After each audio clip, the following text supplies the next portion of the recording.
গাজার দক্ষিণাঞ্চল শহর খান ইউনুসে ইসরায়েলি বিমান হামলায় অন্তত ৫৪ জন নিহত হয়েছেন। এটি টানা দ্বিতীয় রাতের মতো ভয়াবহ বোমা বর্ষণ। স্থানীয় হাসপাতাল সূত্রে জানা যায়, নিহতদের মধ্যে নারী ও শিশুরাও রয়েছে।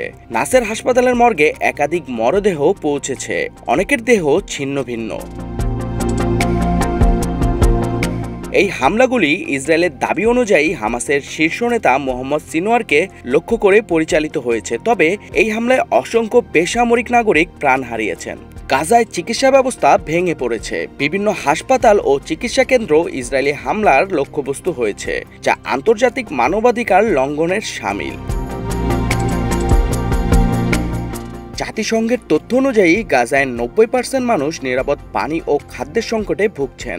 বিশ্ব স্বাস্থ্য সংস্থা সতর্ক করেছে, হাজার হাজার শিশু অপুষ্টিতে আক্রান্ত। ইসরায়েলের প্রধানমন্ত্রী নেতানিয়াহু ঘোষণা করেছেন, হামাস সম্পূর্ণরূপে ধ্বংস না হওয়া পর্যন্ত যুদ্ধ চলবে। এমনকি যদি আরও জিম্মি মুক্তিও হয়, তবুও যুদ্ধ বন্ধ হবে না। এই অবস্থায় আন্তর্জাতিক সম্প্রদায়ের উদ্বেগ বাড়ছে। ফ্রান্সের প্রেসিডেন্ট ম্যাক্রো ইসরায়েলের কর্মকাণ্ডকে লজ্জাজনক বলে অভিহিত করেছেন। যুক্তরাষ্ট্রের প্রেসিডেন্ট ডোনাল্ড ট্রাম্প মধ্যপ্রাচ্যে সফরে রয়েছেন, তবে গাজায় যুদ্ধবিরতির কোনো অগ্রগতি দেখা যাচ্ছে না।